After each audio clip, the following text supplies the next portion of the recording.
오늘 본문 말씀 사무엘상서 17장 1절로 30절까지 말씀을 중심으로 전쟁 상황에서도 자기가 맡은 직무에 충실한 다윗이라는 제목으로 진리를 증거하겠습니다. 본문 말씀을 통해서 많은 은혜 받으시기 바랍니다.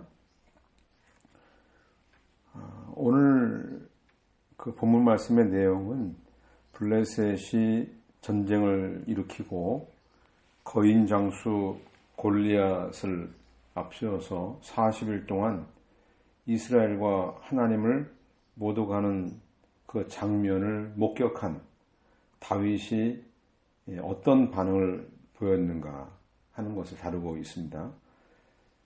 우리가 모두 어려서부터 재미있게 들어왔던 그런 내용인데요. 하지만 오늘 저에게는 이 본문 말씀이 더욱 새롭게 다가왔습니다. 아마도 우리가 당한 현실이 블레셋을 마주한 이스라엘처럼 매우 긴박하기 때문일 것입니다. 본문 말씀은 단순히 조그마한 시골 소년이 그 무서운 전쟁터에 가서 엄청난 거인을 물리쳤다는 그런 무용담의 이야기가 중심이 아닙니다. 사실은 그 이상의 놀라운 메시지가 담겨 있습니다. 이제 한 절씩 살펴보면서 하나님께서 이 본문 말씀을 통해서 무엇을 말씀하시려는지 그 뜻을 깨닫고자 합니다. 1절 보겠습니다. 블레셋 사람들이 군대를 소집하여 전쟁을 하려고 유다 땅인 소고에 모여 소고와 아세가 사이에 있는 에베스 담밈에 진을 쳤고 사울과 이스라엘 사람도 모여 엘라 골짜기에 진을 치고 블레셋 사람에 맞서 전열을 갖추니 블레셋 사람은 산 이편에 서고 이스라엘은 산 저편에 섰는데 그들 사이에는 골짜기가 있었다. 블레셋 군대가 믹마스 전투에서 패배했죠. 그 수치에 대해서 보복하려고 전쟁을 일으켰습니다. 그들은 피해 국경지역이라는 뜻의 에베스 담밈에 진을 쳤습니다. 이 나라의 왕이 악령에 사로잡혀 있으니까 이 나라가 아주 위험한 지경에 떨어지고 말았습니다. 국민들은 두려움 가운데서 방황을 하고 있습니다.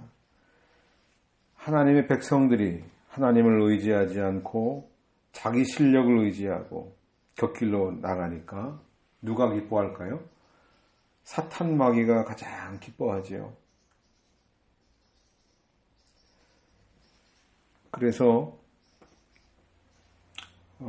즉각 이 사탄 마귀는 자기 종들을 동원해서 하나님의 그 백성들, 하나님을 의지하지 않고 하나님을 멀리 떠난 백성들을 집어삼키려고 공격태세를 갖춘 것입니다. 이 이스라엘과 블레셋 사이에 있는 이 엘라 골짜기, 이것은 현재는 강이 흐르지 않는 곳이죠. 지금 와디인데요, 와디. 건기에는 강물이 말라서 흐르지 않고 우기에는 강물이 흐르는 그런 지역입니다. 지금은 건기이기 때문에 땡볕이 쪼이는 그 뜨거운 벌판, 그런 와디에서 전쟁을 치른다는 거, 이 결코 즐거운 일이 아닐 것입니다. 자, 보기에는 블레셋 군대와 이스라엘 군대가 대결하는 모양새입니다. 하지만 이 전쟁은 이 사울과 이 다윗의 대결이라고 볼 수가 있습니다. 자, 본문 4절 보겠습니다.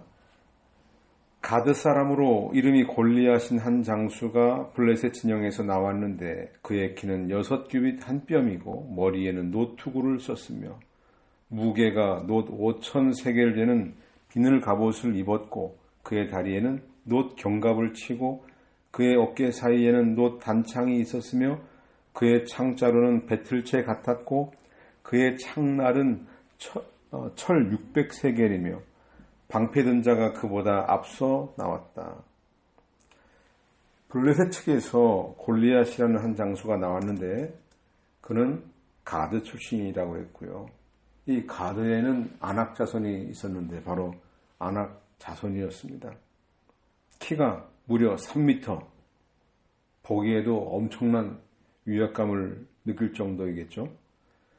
그가 모은 전체 둘은 갑옷, 철갑 무게만 57kg입니다. 들고 있는 창의 날만 그 무게가 7kg. 그러니 머리부터 발끝까지 철갑을 두르고 있어서 빈틈이란 찾아볼 수 없을 정도로 든든하게 무장을 하고 있습니다. 그가 이 하나님의 백성 이스라엘 군대를 멸시하고 조롱합니다. 8절, 그가 서서 이스라엘 전열을 향하여 외치며 말하였다. 왜 너희가 나와서 전열을 갖추었느냐? 나는 블레셋 사람이고 너희는 사울의 종들이 아니냐? 너희가 한 사람을 뽑아서 내게 내려보내라. 만일 그가 싸워 나를 죽일 수 있다면 우리가 너희의 종이 될 것이고 만일 내가 그를 이겨 죽인다면 너희가 우리의 종이 되어 우리를 섬겨야 할 것이다. 이스라엘 군대는 모두 뭐라고 그랬습니까? 사울의 노예들이다. 모욕적인 말이죠. 하나님을 알지 못하는 그 이방 백성들의 눈에는 인간 왕의 명령이 무서워서 어쩔 수 없이 전쟁터에 끌려나온 노예로 보인 것입니다. 그 반면 자기는 어떤가? 자기는 정당한 블레셋 국민의 한 사람이다. 너희처럼 그런 노예 근성을 가진 사람들과 다르다. 그러면서 이스라엘을 대표해서 싸울 만한 인물을 한 사람 내려보내라. 그리고 결판 짓자. 만일 자기가 지면 우리의 노예가 될 것이고 자기가 이기면 우리 이스라엘 사람들이 종노릇 해야 될 것이다 라고 제안을 했습니다. 자, 사울과 이스라엘의 반응은 어떻습니까? 11절, 사울과 온 이스라엘이 블레셋 사람의 이 말을 듣고 공포에 쌓여 매우 두려워했다. 하나님 백성들이 하나님의 말씀 듣는 것보다 세상 사람의 그 이야기를 더 잘 듣습니다. 세상 사람들의 한마디에 일희일비합니다.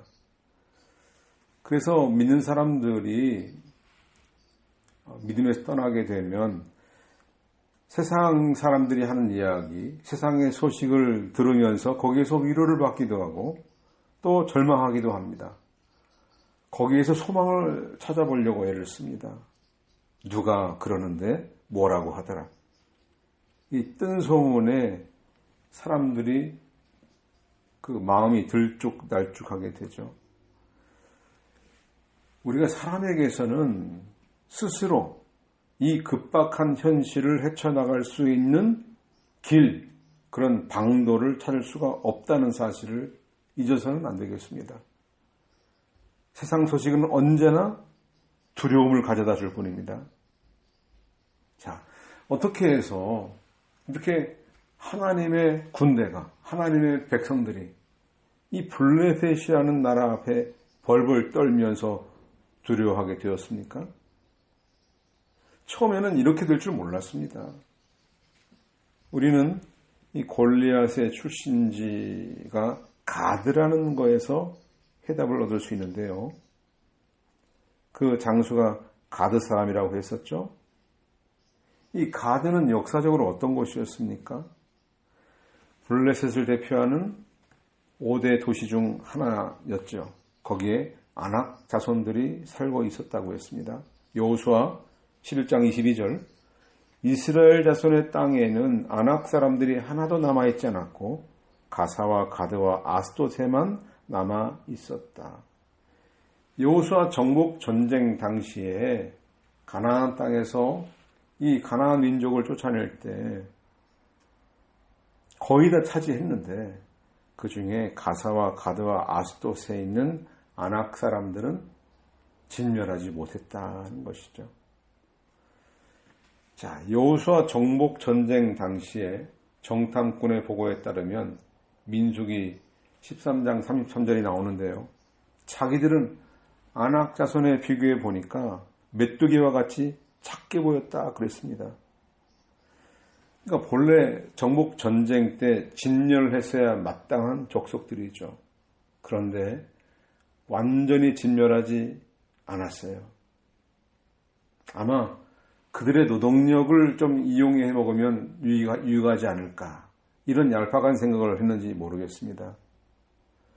진멸하지 않은 결과 이스라엘 가까이에서 이 가시노릇하는, 협박하고 위협하는 이런 강력한 국가로 성장한 것이죠. 모세가 일찍이 이 이방 민족들에 대해서 예언한 바가 있는데요. 민수기 33장 55절, 만일 너희가 너희 앞에서 그 땅의 주민들을 쫓아내지 않으면 너희가 남겨둔 자들이 너희 눈에 가시가 되고 너희 옆구리에 찌르는 것이 되어 너희가 정착할 그 땅에서 너희를 괴롭힐 것이다. 여호수아도 지적했습니다. 여호수아 23장 13절, 여호와 너희 하나님께서 너희에게 주신 이 아름다운 땅에서 너희가 멸망할 때까지 그들이 너희에게 올무와 덫이 되고 옆구리에 채찍이 되며 눈에 가시가 될 것이다. 자, 사무엘 선지자가 사사기를 썼다고 우리는 생각을 하고 있는데요. 이 사사기에도 사무엘이 이 가나안 족속들의 악한 문화를 따라서 우상을 섬기고 절하고 이렇게 살면서 하나님의 언약을 정면으로 배반하면 이방 민족을 하나도 쫓아내지 않을 거라고 경고했죠.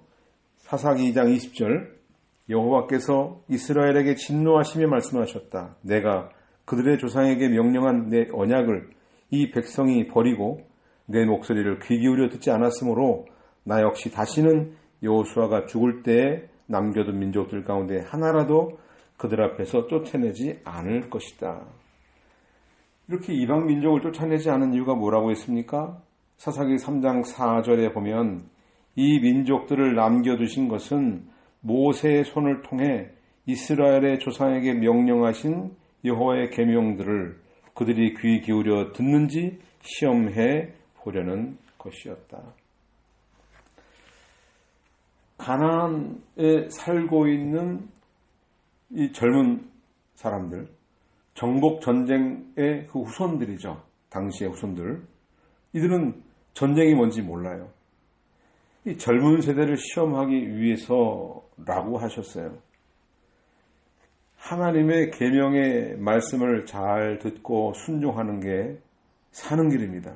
그런데 이스라엘은 가나안 족속들과 왕래하고 또 그들의 우상 문화를 아무 거리낌 없이 받아들이고 또 그들과 결혼도 하고 우상도 섬겼어요.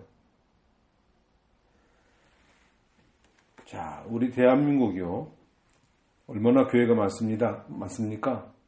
수많은 선교사들을 파송한 나라입니다. 그런 이 대한민국이 발전하고 번영하면서 부를 축적하니까 서서히 몰락의 길로 걸어가고 있죠.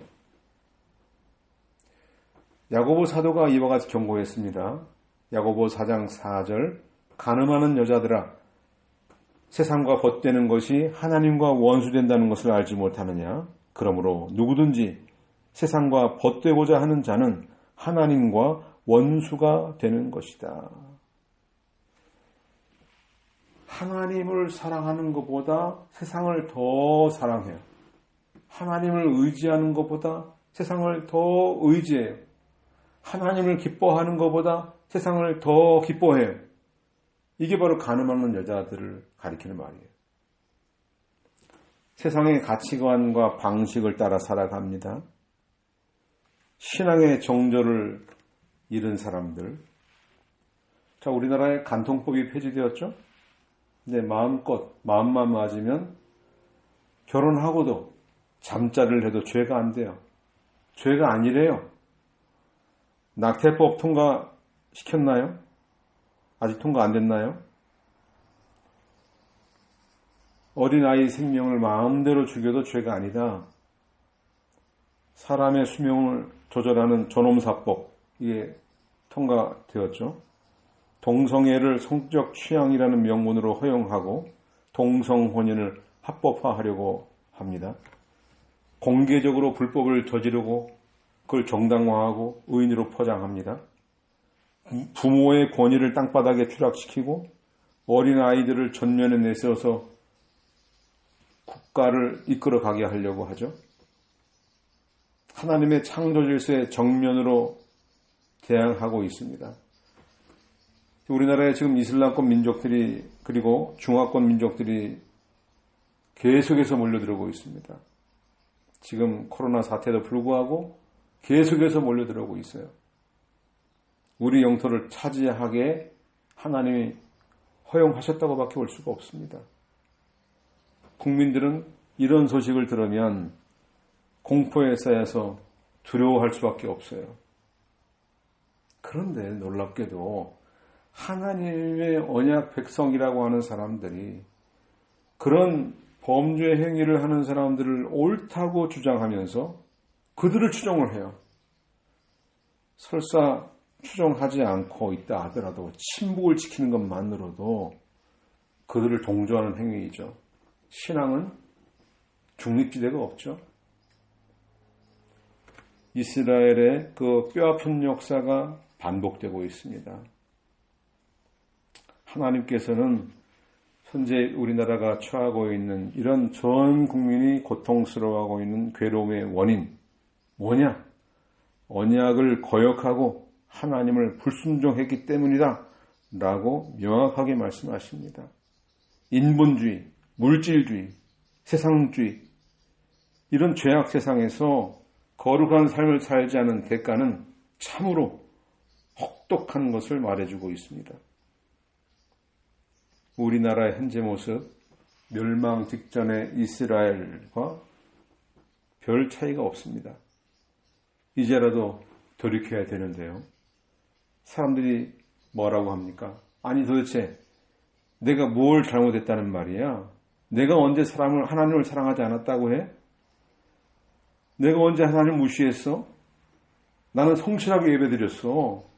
이렇게 당당하게 말할지도 모릅니다.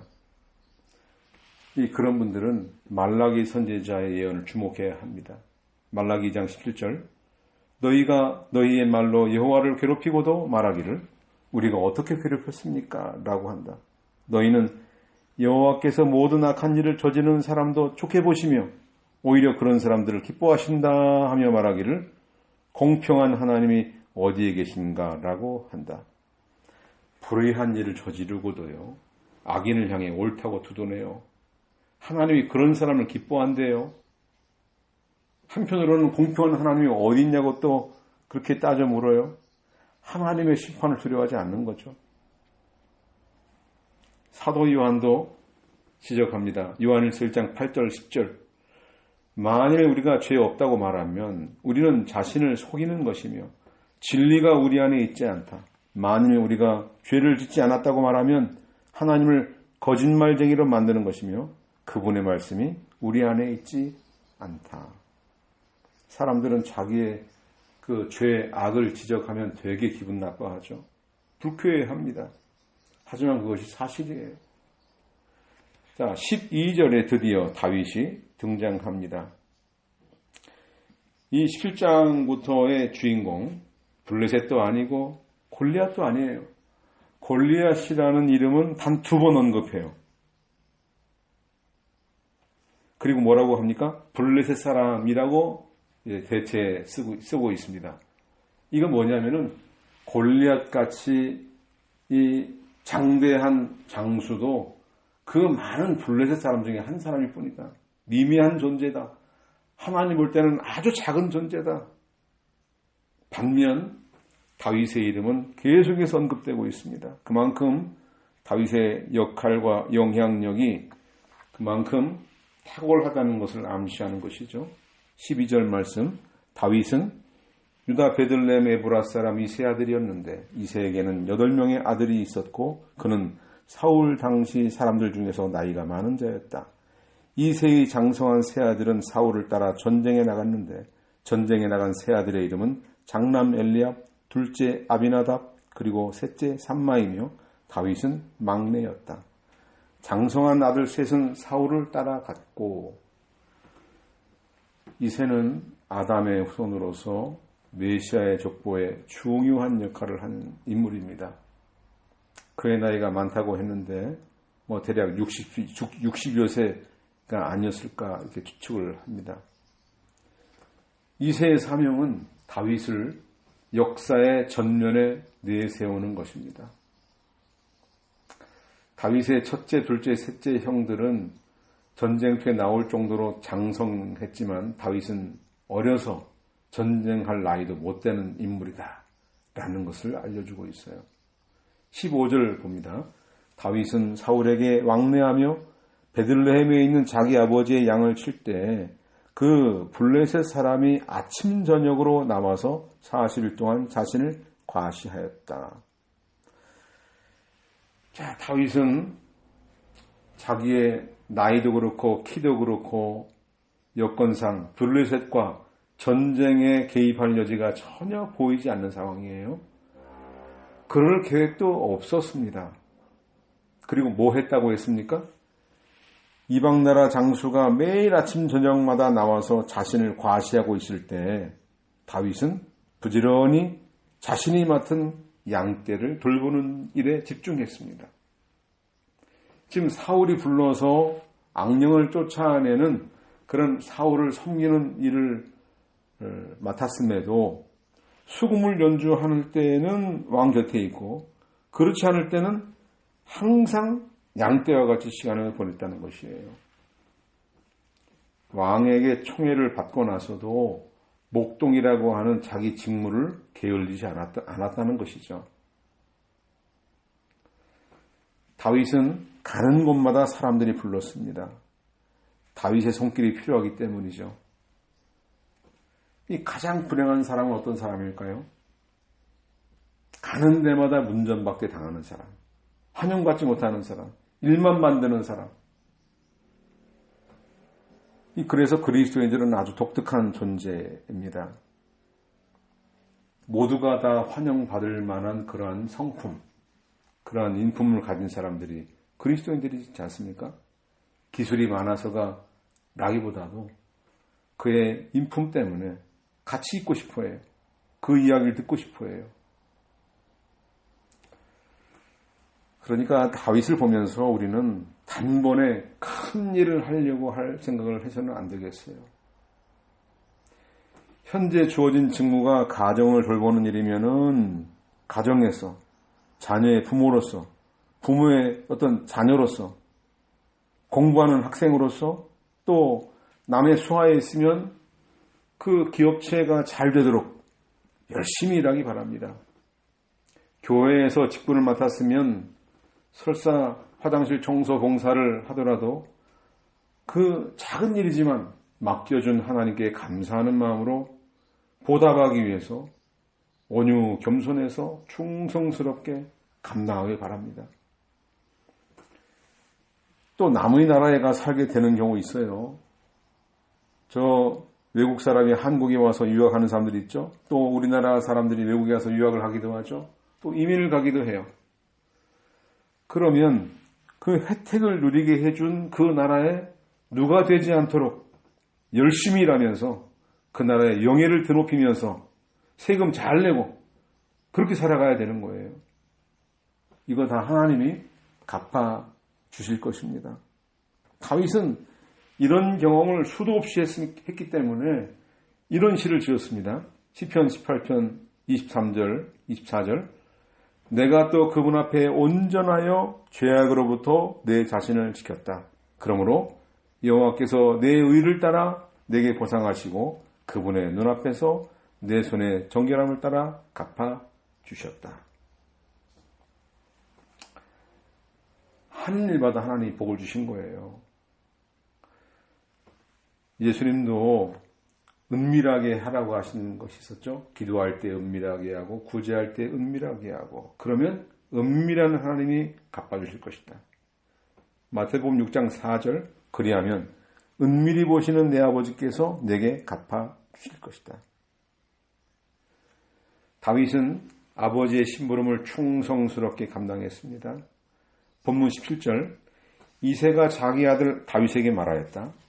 내가 내 형들을 위해 이 볶은곡식 한 에바와 빵 10덩이를 가지고 내 형들의 진영으로 빨리 가서 이 치즈 10덩이를 천부장에게 갖다가 드리고 내 형들이 평안한지 살펴본 후 증표를 받아 오너라. 자, 다윗이 받은 임무 단지 준비한 음식을 형들에게 천부장에게 갖다 주고 형들의 건강과 안전을 살펴보고 그 안전하다는 증표를 가지고 돌아와라 하는 것이에요. 이 볶은곡식은 비상식량이죠. 조리하지 않고도 먹을 수 있어요. 자, 이 한 에바라고 하는 이 양은 약 23리터의 엄청나게 많은 양이에요. 떡 10덩이까지 준비하려면 시간이 많이 걸리겠죠.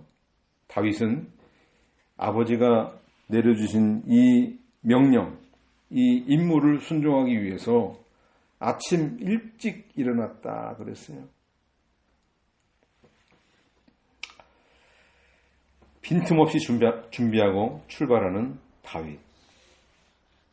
본문 20절 다윗이 아침 일찍 일어나 양떼를 양치기에게 맡기고 이새가 그에게 명령한 대로 짐을 가지고 떠나 진영에 이르렀는데 그때 용사들이 전열을 갖추고 나아가 싸우려고 함성을 지르고 있었으며 이스라엘과 블레셋 사람이 전열을 갖추어 서로 맞섰다. 아버지의 명령, 아버지가 주신 심부름이에요. 쉽게 말하면 그거 순종하려고 아침 일찍부터 빈틈없이 준비하는 다윗.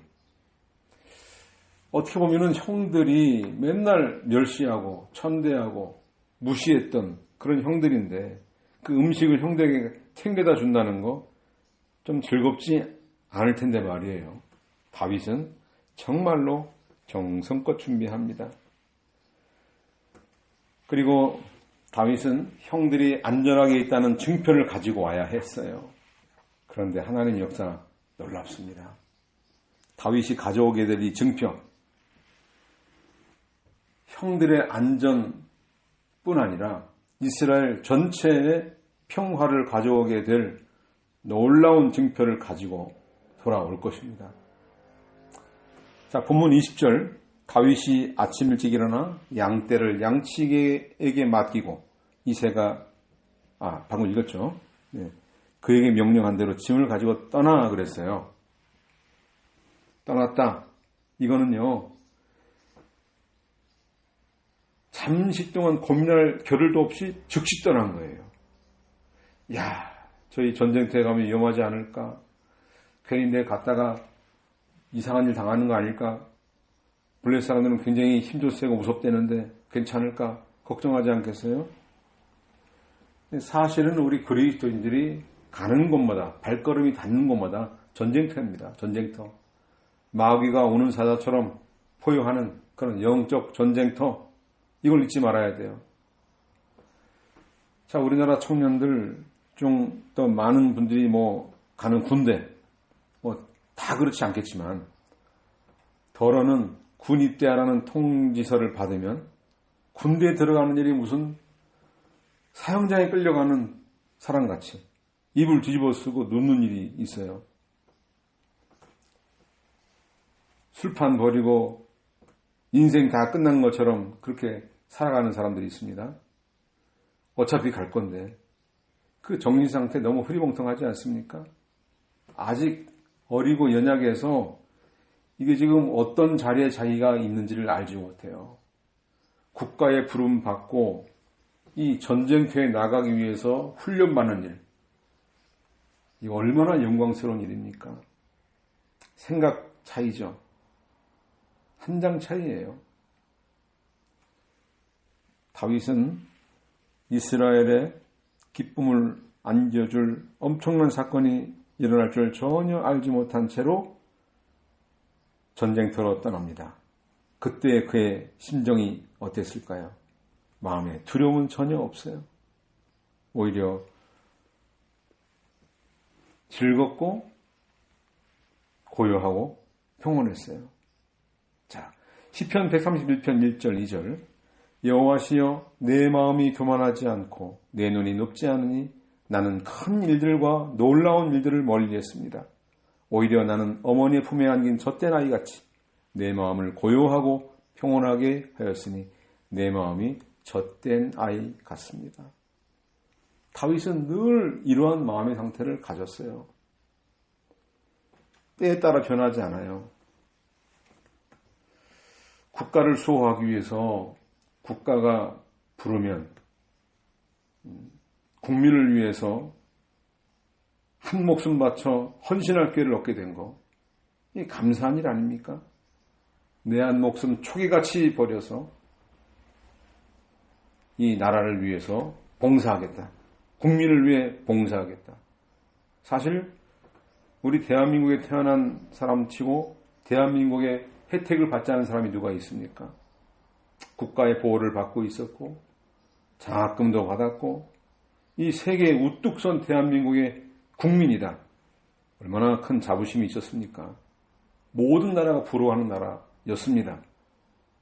지금은 어떤지 모르겠지만 하나님의 영광과 국가의 부름을 받아 나설 수 있는 그 영광, 이거는 대단한 것입니다.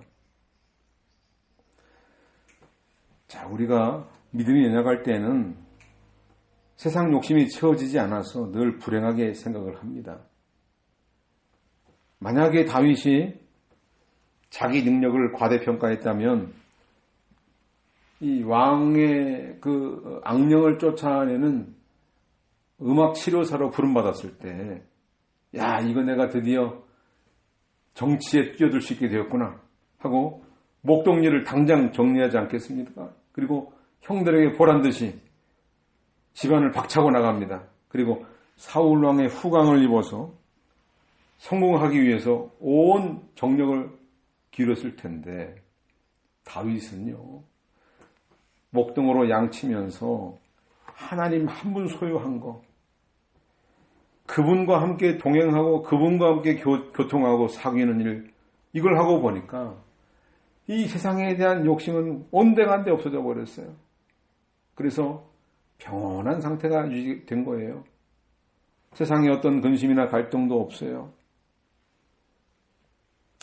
자기 수준에 맞지 않도록 어떤 헛된 망상을 따라가지도 않았어요. 오늘 신약 시대를 살고 있는 우리 신자들은 모든 정욕과 욕망을 십자가에 못 박았기 때문에 우리가 경험하지 못했던 놀라운 평안이 찾아왔습니다. 자기 격에 맞도록 하나님이 일을 맡겨주시는 거거든요.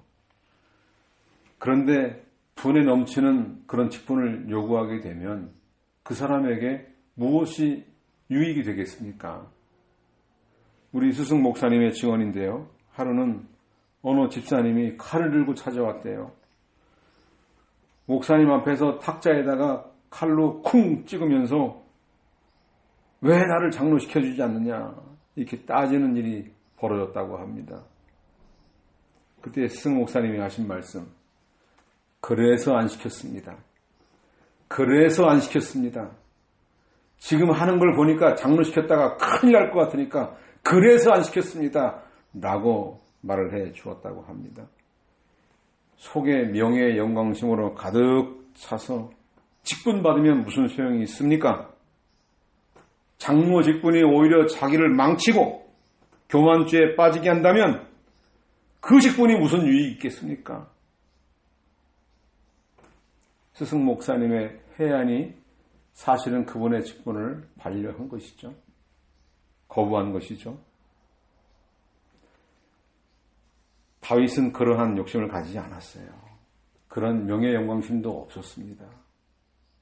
다윗은 전쟁터에 도착했을 때 이스라엘과 블레셋이 대치하고 있는 현장을 목격했습니다. 그렇지만 싸움 구경하러 온 것이 아니고 아버지 심부름하려고 왔다는 생각을 잊지 않았습니다. 아마 전쟁터에서 공로를 세우면 그 심부름이 무슨 소용이 있습니까? 당장 달려나가서 싸워야죠. 옛날에는 간첩한 사람 잡으면 포상금이 많았었는데요. 요즘에는 간첩도 안 잡지 않습니까? 그런데 자기 실력을 앞세워서 적군 하나 생포해서 엄청난 부를 누릴 수 있는 기회를 다윗은 전혀 생각하지 않았어요. 자기 직분에 오직 자기 직분에 충실했습니다. 자기 사명을 잊지 않았습니다. 본문 22절 다윗이 자기 짐 지키는 자의 손에 맡기고 전선으로 달려가 형들에게 안부를 묻고 그들과 말할 때 괄호 열고 보라. 이 힘내라고 하는 히브리 말이 원어에 있습니다. 보라. 개역성경에서는 마침 이렇게 번역을 했는데요. 골리앗이라 이름하는 가드 사람 블레셋 장수가 블레셋 대열에서 올라와 이전에 말한 것처럼 말하니 다윗이 들었다. 다윗은 자기가 맡은 그 사명에 충실하려고 형들의 안전을 묻고 대화하고 있었습니다. 그런데 그때 때를 맞춰서 블레셋 장수가 달려왔습니다. 마차를 타고 병거를 타고 달려와서 시끄럽게 또 외치기 시작합니다. 늘 하던 이야기예요. 그것이 다윗의 귀에 들렸습니다. 하나님의 구원 역사는 항상 이렇게 특별한 상황인 것 같지만 우연하게 시작되는 거구나. 이걸 깨닫게 돼요. 사람들이 적군에 의해서 하나님을 모독하는 말, 하나님의 백성을 모독하는 말을 아침 저녁으로 반복해서 듣는데도 어느 누구 한 사람도 나서서 저 모욕하는 저자와 싸우겠다. 이렇게 나서는 사람이 없습니다. 오히려 그 앞에서 두려워서 도망치는 모습만 보았죠. 자, 그런데 더 놀라운 일은 골리앗을 죽이는 사람에게는 재물도 주고 왕의 딸도 주고 세금도 부역도 면제해 준다 하는 이런 이야기가 들렸어요. 다윗은 도무지 이해할 수 없었습니다. 그래서 재차 물어봅니다. 26절 다윗이 자기와 함께 서 있는 사람들에게 말하기를 이 블레셋 사람들을 죽여 이스라엘로부터 치욕을 없애는 사람에게 무엇을 해줍니까? 참으로 이 할례 없는 블레셋 사람이 누구이기에 살아계신 하나님의 군대를 조롱합니까? 라고 하니 다윗이 이렇게 물어본 이유는요. 공로를 세워서 야 이거 상을 준다는데 왜 안 나서지? 이런 뜻이 아니고요. 어떤 부를 얻으려고 하는 명예를 얻으려고 하는 그런 마음에서 묻는 질문이 아니고요. 다윗의 질문의 뉘앙스는 하나님을 모독하는 블레셋 장수 하나 죽이는 거 이스라엘 백성들로서 당연한 일 아닙니까? 무슨 상급이 필요합니까? 라는 뜻이에요. 이때 첫째 형 엘리압이 끼어듭니다. 28절 다윗이 사람들에게 말할 때 그의 큰 형 엘리압이 듣고는 다윗에게 화를 내며 말하기를 왜 너는 여기에 내려가느냐? 너는 들에 있는 몇 마리 양들을 누구에게 맡겨 놓았느냐? 나는 내 오만과 내 마음의 악함을 안다. 참으로 너는 전쟁을 구경하러 내려온 것이다. 라고 하니 다윗의 형 엘리압이 대뜸한다는 이야기가 화를 내고 있어요. 다윗에게. 다윗에게 맡겨진 일을 너 왜 충성하지 않느냐고 해요. 충성하지 않고 있습니까? 그 문제 없도록 잘 맡겨놓고 왔다고 그랬죠. 다윗의 형들은 사실은 인간적인 조건은 나와 보였지만은 하나님께서 버렸다고 했어요. 자, 첫째 엘리압이 블레셋과의 전쟁터에서 맡은 역할이 뭡니까? 전쟁했습니까? 싸웠습니까? 하나님의 전쟁에 나서려고 하는 자기 동생 다윗을 비난하고 화를 내는 것이에요. 그게 그의 사명이에요. 연극에서 그 한마디 하려고 출연한 그 역할이 바로 엘리압의 역할이었다. 막내 다윗은 전쟁터에 나가신 나이가 못 되었어요. 전쟁터에 나온 형들에 비하면 사실은 다윗의 출발은 너무나 미약하죠. 미미해요. 비참한 신세입니다. 지금의 다윗의 역할은 볼품이 없어요. 하지만 낙심하지 않았습니다. 절망할 필요도 없습니다. 왜? 어차피 더 내려갈 곳이 없기 때문에. 가장 낮은 자리에서 섬긴 일을 했기 때문에. 대신에 사람들은 여기서 부르고 저기서 부르고 너무 바빠요. 몸이 하나인 게 너무 힘들어요. 둘, 셋이면은 그 일을 다 감당할 텐데. 그 일을 하면서 한마디 원망과 불평하지 않았습니다. 다윗은 그러한 자기를 비난하는 엘리야 병을 뒤로 두고 사람들에게 계속 이야기합니다. 하나님이 함께 하시는데 두려워하지 마십시오. 어떻게 저런 블레셋 사람들 갖다 그대로 놔둡니까? 짐승 같은 놈들 아닙니까? 저렇게 모욕하는 것을 듣고만 있을 겁니까? 하고 막 소리를 질렀어요.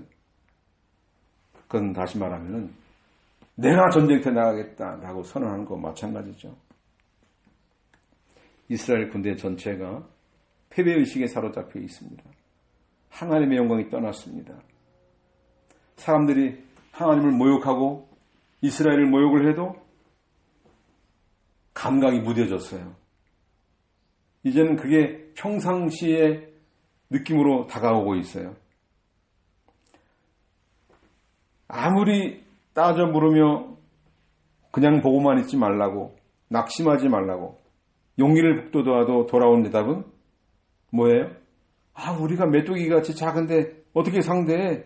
우리는 나갈 수 없어, 싸울 수 없어, 이길 수 없어. 이런 절망적인 대답만 들었어요. 사람들은 서로 네가 나가라, 네가 나가라. 너 결혼도 해야 되잖아. 딸도 준대잖아. 돈도 준대. 너 가난하잖아. 싸워서 이기는 사람은 참 좋겠네. 부자 될 테니까. 이러면서 사람들이 웅성거리고 있을 때 다윗은 어린 나이에 한 16세, 17세밖에 안 된 그런 고등학생 정도밖에 안 된 그런 나이. 다윗은 자기가 나가서 싸우겠다. 사람들은 다윗의 모양새를 보고 어땠을까요? 고개를 절레 흔들었겠죠. 아니, 네가 저런 장수랑 싸운다고? 아이고, 농담하지 마. 그렇게 우스갯소리로 여기지 않았겠어요? 자, 블레셋 군대 앞에 무력한 이스라엘, 그 나라를 다스린다고 세워진 사울 왕의 모습, 이미 패기가 되었는데 하나님의 영광이 떠난 비참한 모습을 우리는 보게 됩니다. 밤이 어두울수록 아침은 가깝습니다. 사소한 일에 순종하는 것부터 연습해야 되겠습니다. 가정마다 어려서부터 부모님 심부름 잘 충성스럽게 잘 감당하는 어린이, 그런 어린이를 양성해야 돼요. 3살적 버릇이 8까지 간다고 하지 않습니까? 아버지나 어머니가 시키는 심부름에 주저하지 않고 즉시 달려가서 순종하는 그런 인물이 지금 필요합니다. 부모님을 순종하니까 나라를 살리는 첫걸음이 되는 거예요. 하나님 나라는 더욱 그렇죠. 자기만 위할 줄 알고 거역하는 그런 자녀, 아무 쓸데가 없어요. 감사하지도 않고 형제간에 서로 돕거나 봉사하지도 않아요. 분을 품고 해가 지나더라도 1년 지나 2년 지나 3년 지나도 그 분을 풀지 않아요. 지금 세상 자기가 한 말, 아침에 한 말, 저녁 때 뒤집는 세상이지 않습니까? 배반하는 시대, 이런 시대에 하나님의 순종에 우리의 인생 전체를 거는 저와 여러분이 되기를 바랍니다. 순종 또는 불순종 여부가 복과 저주의 근거가 되는데요. 신명기 28장 2절과 7절, 내가 여호와 내 하나님의 말씀을 순종하면 이 모든 복이 내게 와서 너를 따를 것이니. 7절, 여호와께서 너를 대항하여 일어나는 내 원수를 내 앞에서 패하게 하실 것이니 그들이 한 길로 너를 치러 왔다가 7길로 내 앞에서 도망할 것이다. 순종하면 이렇게 복을 주신다는 것이고요. 자, 신명기 28장 15절, 21절, 22절, 내가 만일 여호와 내 하나님의 말씀을 순종하지 않고 내가 오늘 내게 명령하는 그분의 모든 명령과 규례를 지켜 행하지 않으면 이 모든 저주가 내게 다가와 너를 덮칠 것이니 여호와께서 내가 들어가 차지할 땅에서 너를 멸하실 그때까지 내게 전염병이 달라붙게 하실 것이며 폐병과 열병과 염증과 극심한 폭염과 칼과 마름병과 곰팡이로 너를 찌실 것이니 내가 망할 때까지 그것들이 너를 뒤따를 것이다. 자, 어떻게 해야 될까요? 순종해야 될까요? 순종하지 말아야 될까요? 하나님을 순종하는 그 표지는 부모 순종에서 나타납니다.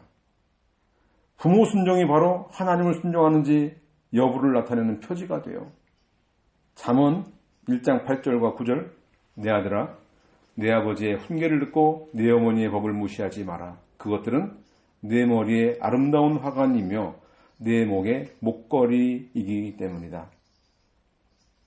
23장에도요. 너를 낳은 내 아버지의 말을 경청하고 내 늙은 어머니를 업신여기지 마라.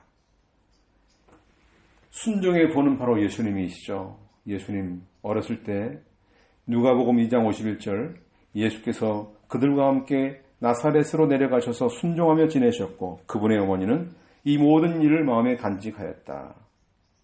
히브리서 5장 8절 그분은 아들이시나 고난으로 순종을 배워서 온전하게 되셨고 자기에게 순종하는 모든 이에게 영원한 구원의 근원이 되셨으며 순종 예수님을 따라서 순종의 본 예수님을 따라서 순종에 우리의 온 마음을 다 기울이는 우리 모두가 되면 다윗처럼 이런 급박한 상황에 나라를 구하는 이런 일에 하나님이 귀하게 쓰실 것이고 예수 그리스도의 모형이 된 예표가 된 이 다윗 인물과 같은 이런 하나님께서 귀하게 쓰임받는 이 귀한 사명을 맡겨 주실 것입니다. 기도하겠습니다. 하나님 아버지 은혜를 감사합니다. 우리를 죄악 가운데서 구속하여 주시고 하늘의 은사를 맛보게 해주시고 주 안에서 거룩한 사명을 맡겨주신 주님, 사소한 것부터 순종하여서 가는 곳마다 쓸만한 일꾼이 되게 해주시고 하나님 부르시면 제가 여기 있습니다 하고 달려나와서 맡겨주시는 그 사명이 무엇이든지 충성하여서 하나님 나라에 귀하게 쓰임받는 우리 모두가 되게 하여 주옵소서. 예수님의 이름으로 기도드립니다. 아멘.